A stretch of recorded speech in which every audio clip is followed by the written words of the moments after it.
तो हेलो मेरे यारो, डीमन ब्लेड के इस अमेजिंग एपिसोड में आप सभी लोगों का स्वागत है। तो जैसा कि हम सभी लोगों ने लास्ट एपिसोड में देखा था कि जंगल के बीचों बीच हान पर हमला किए थे उसी के असिस्टेंस ग्रुप वाले बंदों ने, जहां पर हान की हाथ काट कर और उसे अधमरा कर दिया था। और वहां पर तभी एक ओल्ड मैन की एंट्री हुई थी जिसने एक ही शॉर्ट स्लेस के साथ उस ग्रुप के सभी बंदों को टुकड़े टुकड़े कर दिए थे। और इस एपिसोड की शुरुआत एक झोपड़पट्टी से होती है जहाँ पर एक कैट घूर घूर कर हान को देख रही थी। और तभी हान की होश आ जाती है और वह चलाते हुए कहता है कि वाट, आखिरकार ये क्या है। और हम देखते हैं तभी कैट कहते हैं जग गया साला भड़वा। और वह वहाँ से सीधे निकल जाती है। तो उसे वहाँ से जाते हुए देख खान कहता है आखिरकार मैं कहाँ पे हूँ। और फिर उसे अपने कंधे पर दर्द महसूस होता है, जिसे देखकर वो कहता है सिट ये। और फिर उन सभी चीज़ों को याद करता है कि उसे जंगल में किस तरीके से उन लोगों ने उसके हाथ को काट डाला है। और उसी समय वह अपने सामने उस ओल्ड मैन को देखता है जो कह रहा होता है ओह लगता है कि तुम जग गए हो। फिर हान उनसे कहता है कि मेरी जान बचाने के लिए बहुत बहुत धन्यवाद सीनियर। यह सुन ओल्ड मैन पलट कर कहता मैंने तुम्हारी जान बचाई है, यह करने का मेरा कोई इंटेंशन नहीं था, समझे। तो ये सुनकर हान कहता है क्या मुझे बचाने का कोई इरादा नहीं था। फिर ओल्ड मैन इसे तिरछी नज़र से देखते हुए कहता है कि ये हेल असुरा क्लैन वाले कमीने हर 3-5 दिन में मुझे परेशान करते रहते हैं। मैंने इसीलिए उन सभी को मार डाला ताकि उन कमीनों के सुभूति जो उनके हेड होते हैं, उनके ग्रुप्स के मेन हेड, उनको थोड़ा सा यहाँ पर होश आए कि मेरा पीछा करना बंद कर दे। लेकिन मुझे वहाँ पर पता नहीं था कि उन्हीं के 2 कमीनों के बीच में लड़ाई हो रही है, 2 कुत्तों के। तो हम देखते हैं सुनकर हान थोड़ा सा परेशान होता है, कहता है क्या इसने कहा कि इसे जो है हेल असुरा क्लैन से बहुत ज़्यादा दिक्कत है। और जिस तरीके से ये घोस्ट सुभूति का नाम ले रहा है, लगता है उनकी इनके साथ दुश्मनी है, बनती नहीं है। उन्हें इतनी बेपरवाह तरीके से उनका नाम लेना है, मतलब कि यह भी काफ़ी ज़्यादा पावरफुल बंदा होगा।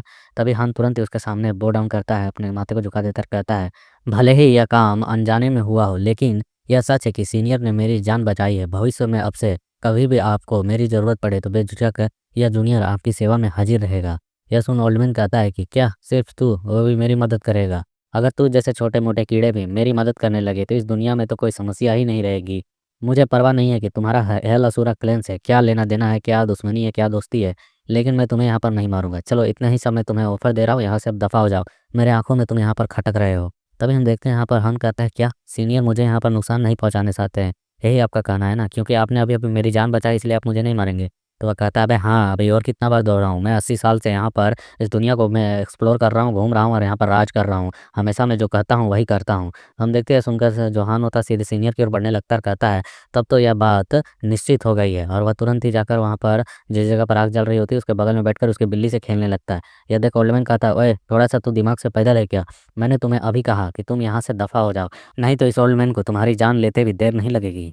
ये सुन हान कहता है कि क्या आपने अभी वादा नहीं किया, आप अपने वादे से मुकर रहे हैं सीनियर। तो यह सुनकर यहाँ पर ओल्डमैन कहता है क्या डैम, आखिरकार तू क्या बकवास कर रहा है, मैंने तुझे यहाँ पर रहने देने का कब वादा किया, यहाँ से दफ़ा हो। तो हम देखते हैं यहाँ पर जो हान होता है वह एकदम मासूम सी शक्ल बनाकर निराशा वाले बोलने लगता है, अपनी दुखड़ा सुनाने लगता है कि है लसूरा क्लैन के जो मेंबर्स है वो मेरे पीछे पड़े पड़े हुए हैं सीनियर, और आपकी जो कल्टीवेशन है काफ़ी हायर लेवल पर मौजूद है, आपके रहते हुए वे यहाँ पर दोबारा लौटने की हिम्मत नहीं करेंगे। अगर यह जूनियर मर जाता है वहाँ जाकर तो फिर क्या होगा, यह तो बहुत ही ज़्यादा बेकार होगा। आप मुझे बहुत ज़्यादा बेकार ऑप्शन दे रहे हैं यहाँ से चले जाने की। इसके अलावा अगर इस जूनियर ने अपने सीनियर का थोड़ा सा भी जो उपकार लिया है, अगर उसके बदले उनका कुछ कार्य ना करे तो यह उसका पछतावा बन जाएगा और ज़िंदगी भर का बोझ। ना जाने यह जूनियर फिर आपसे कब मिल पाएगा।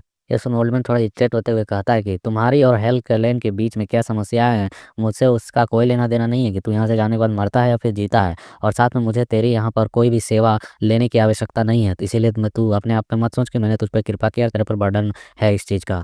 यह सुन यहाँ पर हान थोड़ा परेशान होकर कहता है लेकिन सीनियर आपने मुझे बचा लिया है, अगर आप मुझे ही छोड़ देंगे तो मुझे वापस से मार डालने के बराबर नहीं होगा, या वे लोग हमेशा मुझे खोजते रहेंगे और कभी ना कभी मार डालेंगे। इस जूनियर के पास आपके पीछे जाने के अलावे और कुछ चीज़ नहीं है। क्या आप यहाँ पर दुनिया में यह धोखा देना चाहते हैं, साबित करना चाहते हैं कि सिर्फ आप झूठ मूठ के महान व्यक्ति हैं और एक जूनियर को भी नहीं बचा सकते हैं। तो इस तरीके से ताना देते हुए देख ओल्डमैन गुस्सा हो जाता है और कहता है यू पांग आखिरकार तो बकवास क्या कर रहा है। तभी हम देखते हैं यहाँ पर खान फिर अपनी मजबूरी को समझते हुए उनके सामने घुटने पर आ जाता है, कहता है कि फिर भी यह जूनियर अपने सीनियर का धन्यवाद करता है, चिंता ना कीजिए, यह जूनियर आपको रास्ते में बिल्कुल भी परेशान नहीं करेगा, प्लीज़ मुझे अपने पीछे आने दीजिए, खुद को फॉलो करने दीजिए। और वह आगे बढ़ के ओल्डमैन के स्वॉर्ड को उठाने जाने लगता है, कहता है कि भविष्य में इन छोटी मोटी कार्यों को मुझ पर छोड़ दें, यह जूनियर आपका हमेशा सेवा करते रहेगा। और जैसे वह तलवार को उठाने की कोशिश करता कहता इस साला ये कितना भारी है, डैम ये तो बहुत ही ज़्यादा हेवी है। तभी हम देखते हैं ओल्डमैन यहाँ पर एक अजीब तरीके से स्माइल कर रहा होता है, कहता है कि ओए बच्चे चूँकि तू मेरा पीछा करना चाहता है तो मेरे लिए यह सामान को उठा कर लाओ। अगर तुम इसे पूरे 1 दिन तक उठा नहीं पाए तो फिर मेरे पीछे आने के बारे में सोचना भी मत। तुम्हारा सफ़र वहीं पर मुझसे अलग हो जाएगा, समझ गए? ये सुन हान थोड़ा परेशान होता है। फिर ओल्ड मैन उस तलवार को उठाकर सीधे हान के कंधे पर टाँग देता है और जो हान होता है अपने मन में कहता है उसने इसे इतनी आसानी से उठा लिया यार। और उसे फिर उस स्वॉर्ड को छोड़ देता है ओल्ड मैन। तो इसे प्रेशर महसूस होता है इस स्वॉर्ड की और कहता है कि डैम ऑलराइट तुम इसे कर सकते हो। और इसे काफ़ी दर्द भी हो रही होती है बट ओल्ड मैन कहता है कैसा है, ठीक है ना? हान कहता है नहीं ठीक है सीनियर, मैं इस चीज़ को सँभाल सकता हूँ और ये स्वॉर्ड सचमुच में आपके लायक है, आप जैसे पावरफुल है उसके लिए ये स्वॉर्ड परफेक्ट है। फिर हम देखते हैं तारीफ़ सुनकर ओल्ड मैन चुपचाप आगे की ओर जाने लगता है, कहता है ठीक है, चलो देखते हैं कि तुम यहाँ पर कितने देर तक इस चीज़ को कंटिन्यू कर सकते हो। और ये लोग इसी तरीके से रास्ते में बढ़ते रहते हैं और यहाँ पर हान जाते वक़्त कहता है कि सीनियर वैसे मैंने आपका नाम नहीं पूछा, आपका नाम क्या है? तो ओल्ड मैन बताता है कि लाइफ कांग।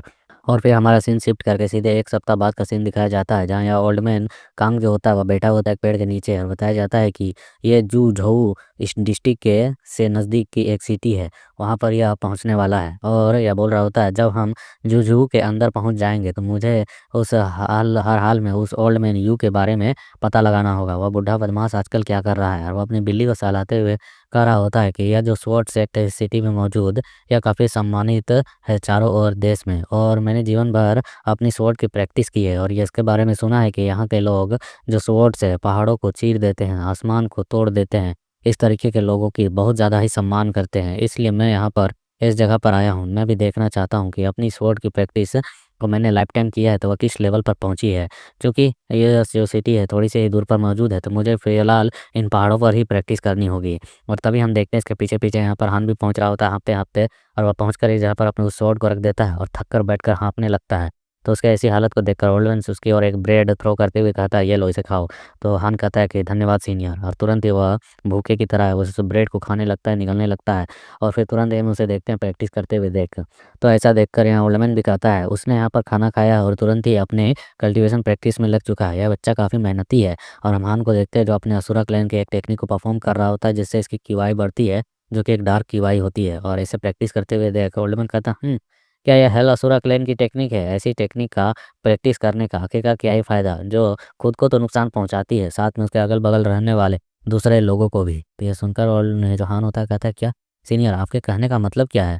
तो फिर सीनियर यहाँ कल्टीवेशन के बारे में कुछ ज्ञान देता है और कहता है कि साधना जो होती है वह काफ़ी कठोर होती है और साथ में सॉफ्ट भी। यह आंतरिक एनर्जी को सॉफ्ट बनाती है, बाहरी पावर को कठोर बनाकर कन्वर्ट कर कर स्ट्रॉन्ग बनाकर रिलीज करती है। यहाँ तक कि सिया ड्रैगन वो हिडन टेम्पल के जो ग्रेड प्रूस है वह लोग भी यहाँ पर कल्टीवेशन टेक्निक का इस्तेमाल करते हैं जो कि आंतरिक एनर्जी का उपयोग करते हुए बाहरी बॉडी को काफ़ी ज़्यादा स्ट्रॉन्ग बना लेते हैं।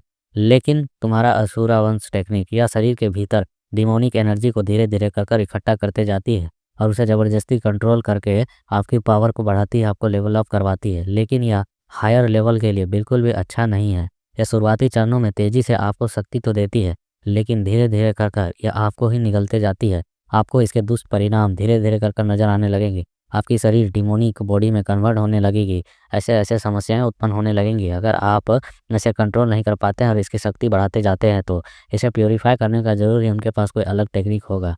यह विधि बहुत ही ज़्यादा बेकार है और घटिया है। इसे बढ़ाते रहना बिल्कुल भी सही नहीं है तुम्हारे बॉडी के लिए। यह सुन हान चुपचाप अपने बॉडी में बह रहे उस ऑरा को देखता है और फिर ओल्ड के सामने ग्रीट करते हुए कहता है कि ये जो आपने स्पेशल वर्ड्स मुझे बताए हैं उसके लिए धन्यवाद।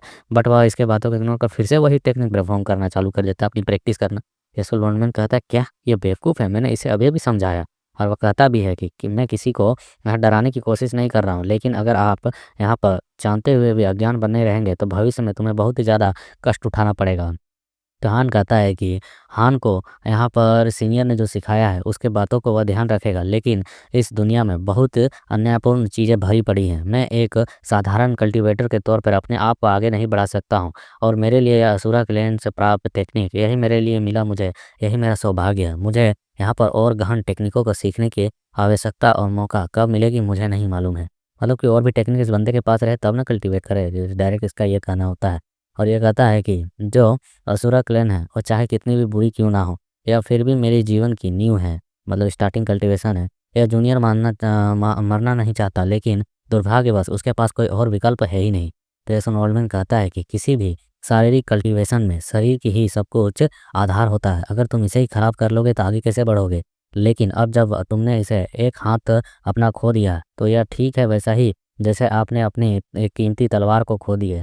और मैं यहाँ पर साफ देख सकता हूँ कि तुम यहाँ पर दानत्यांग लेवल पर पहुँचे हुए हो, लेकिन तुम्हारी जब यहाँ पर एक हाथ नहीं है तो तुम यहाँ पर बाउट लेवल के बच्चों को भी यहाँ पर हराने के लायक नहीं हो। क्या तुम उनका भी मुकाबला कर पाओगे? अब बताओ, तुम यहाँ पर तालाब से निकली एक बाहर की मछली के अलावे कुछ हो, इससे अलग तुम्हारी कोई स्थिति मुझे देखने में नहीं लग रही है। तो यह सुनकर यहाँ पर हान कहता है कि आपने जो कहा सीनियर वह बिल्कुल सही है, या बेमेल है मेरी बॉडी और बिना एक हाथ की, लेकिन अगर मैं यहाँ पर कल्टीवेट ना करूँ, संघर्ष ना करूँ, खुद का स्ट्रॉन्ग ना बनाऊँ, तो मैं यहाँ पर असुरा क्लैन के सामने खुद को हारा हुआ पाऊंगा। इसके अलावा कुछ अलग नहीं। एक कायर की तरह जीने से अच्छा है एक वीर की तरह संघर्ष करते हुए जहाँ तक लड़ सकूँ लड़ूँ, उसके बाद मारा जाऊँ। चाहे दुनिया मुझे इसके लिए पागल ही क्यों ना कहे, लेकिन मैं उनका पीछा नहीं छोड़ूंगा। हेल की गहराई तक उन्हें खोज कर मारूंगा। यह सुनकर ओल्डमैन हंसने लगता है, कहता है कि उन्हें? तो यहाँ पर जो हान होता है वह कहता है सीरियस फेस बनाते हुए कि हेल असुरा क्लैन, उसने यहाँ पर जो एक टेस्ट रखा था जिसके दौरान मेरा जो ब्रदर था वह मुझसे बिछड़ गया, वह कहाँ गायब हो गया, उसे फिर मैं कभी ढूंढ नहीं पाया, जिस बात की मुझे अभी तक अफसोस है। अगर मैंने उस वक्त भाई की सलाह मानी होती है तो वह मुझसे आज अलग नहीं होता। मैं उनसे बहुत ज़्यादा ही नफरत करता हूँ और उस असुरा क्लैन के इन अजीबोगरीब चीज़ों की वजह से मैं यहाँ पर इस तरीके की स्थिति में पहुँचा हुआ हूँ और उन्होंने मेरी जान भी नहीं बख्शी है। तो उन्हें ही मारूँ या फिर खुद मरूँ, इन दोनों में से एक ही सिचुएशन बचता है। फिर उसके बाद हमें उस सिटी के एंट्री गेट का सीन दिखाया जाता है और यह लोंगजी सिटी के अंदर जूझ हाउ कुछ करके एरिया है। और फिर हम देखते हैं यहाँ पर एक कमरे के अंदर जॉर्डमैन होता हुआ कहता है, कुछ दिनों के लिए यहीं रुको, मुझे कुछ पर्सनल काम है जिन्हें मुझे निपटा कर आने हैं। तो ये सुन तुरंत ही हान पलटकर रिएक्ट करते हुए कहता है, व्हाट सीनियर, मैं तो यहाँ पर रोज आपका सामान ढोता हूँ, मुझे भी आधे दिन की छुट्टी नहीं मिलने की क्या? तो ये सुन ओल्डमैन कहता है कि ज़्यादा चिंता मत करो यार, मैं कुछ दिनों में वापस आ जाऊँगा ना। मैं यहाँ पर जहाँ तक असुरा क्लैन के बंदों की बात है, मेरी जीवित रहते हुए वे लोग इसके आसपास के एरिया तक भी मंडराने की हिम्मत नहीं करेंगे। हान परेशान होते हुए कहता है, बट तो ओल्डमैन कहता है, क्या बट? मेरा सामान भी तो तुम्हारे पास है, तुझे क्या लग रहा है मैं तुझको छोड़ के यहाँ से भाग जाऊंगा? और वह हान को घूर कर देखता है कि मुझ पर भरोसा कर। फिर वह उसे भरोसा दिलाने के लिए अपनी बिल्ली को भी उसकी ओर थ्रो कर देता है। कहता है, ठीक है, तो जुआन भी अब से तुम्हारे साथ रहेगा ताकि तुम यहाँ पर अच्छे से इसका ख्याल रख सको, ठीक है, मैं जब तक लौट कर नहीं आता हूँ। तो हम इस जुबान बिल्ली को देखते हैं जो म्याऊं म्याऊं करके कहने लगती है, नहीं नहीं मुझे नहीं रहना इस बड़वे के साथ। यहाँ पर हान उसके बिल्ली को देते हुए देख के खुश हो जाता है, कहता है, ठीक है सीनियर, मैं इसका अच्छे से ख्याल रखूंगा, आप अच्छे से अपना काम कर कर पूरा करके रहेंगे। और बिल्ली कहते रह जाती है, अबे भड़वे बूढ़े हैं, मुझे कहाँ पर छोड़कर जा रहा है इसके साथ? होल्ड में जाते हुए कहता है, तो फिर अच्छे से मिलजुल कर रहना दोनों एक दूसरे के साथ। फिर हान उसे यहाँ पर टेबल पर रख देता है कैट को और कहता है कि मैंने कई दिनों से नहाया नहीं यार, तुमने भी, तो चलो आज आखिरकार आराम करने का समय मिल गया, आज पूरी छुट्टी की दिन है, तो थोड़ी देर के लिए यहीं पर रुको, मैं जल्द ही थोड़ा सा ठंडा पानी लेकर आता हूँ तेरे नहाने के लिए। और ये कहकर जाने लगता है तो बिल्ली कहता है, साला मेरे को नहीं नहाने का है। तो हम देखते हैं वहाँ पर हम दोबारा फिर वापस से पानी लेकर आ रहा होता है और तभी कुछ अजीब नोटिस करता है, कहता है, ये क्या डिमोनिक एनर्जी? नहीं, यहाँ पर असुरा क्लैन के लोग तो नहीं हो सकते हैं। तभी वह इधर उधर देखता है और जुआन को खोजने लगता है। तभी वह देखता है कि टेबल के नीचे जुआन यहाँ पर बेहोश पड़ा हुआ होता है और जिसकी बॉडी से डिमोनिक एनर्जी रिलीज हो रही होती है। यह देखकर हान परेशान हो जाता है, कहता है, जुआन आखिरकार तुझे क्या हुआ? और वह अपने मन में कहने लगता है, इसकी बॉडी के अंदर से इतनी ज़्यादा डिमोनिक एनर्जी कैसे रिलीज हो सकती है? पहले मुझे इसकी आंतरिक स्थिति को जांच करना होगा, इसके अंदर बॉडी में आखिरकार चल क्या रहा है। और वह उसकी बॉडी को जैसे ही जांच करने लगता है तो उसकी डिमोनिक एनर्जी की जो फ्लोमेंट होती है वह और भी ज़्यादा और भी अधिक बढ़कर रिलीज होने लगती है। ऐसे तरीके से उसे रिलीज होते हुए देख हान परेशान हो जाता है, कहते हैं, उसकी बॉडी के भीतर यहाँ पर इस तरीके से क्रूर एक्स्ट्रा मात्रा में एक्सट्रीम मात्रा में डिमोनिक एनर्जी कैसे मौजूद हो सकती है? यह तो बिल्कुल भी संभव नहीं है जुआन। और उसके बाद फिर हमारा सीन सीधे राइटर के एक नोट पर ले जाया गया होता है जहाँ पर बताता है कि राइटर ने मैं तुम्हें लोगों ने कुछ चीज़ों को नहीं बताया, जैसे कि इस यात्रा के दौरान जब यहाँ पर आ रहा था तो जो हान था वह तो यहाँ पर धीमी गति से चलता रहता था, बुढ़ा उसका इंतजार करता था थोड़ी थोड़ी दूर में ताकि वह उसको टचअप कर सके, उस तक पहुँच सके।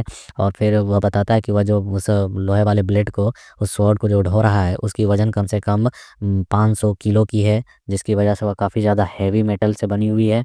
और यह जो हान की बात की जाए तो वह अपने ग्रुप में अपने काफ़ी ज़्यादा पावरफुल बंदों में से जाना जाता था। इसके बावजूद भी इसे इस स्वॉर्ड को उठाने में इतनी मुश्किल हो रही है, इसे उठाकर ले जाने में, तो वो उस स्वॉर्ड से बाकी बंदों की कैसे कुटाई करता होगा तुम लोग अंदाज़ लगा सकते हो। और जो यहाँ पर बिल्ली होती है वो अपनी इंट्रो दे रही होती है म्याऊं करके कि हाँ मेरा नाम जुआन है। और राइटर पूछता भी है कि आप लोगों के पास एक बिल्ली है तो उसका नाम कमेंट सेक्शन में दो। और इसी सीन के साथ यहाँ पर ये छोटा सा चैप्टर कंप्लीट होता है। So like share comment and your support.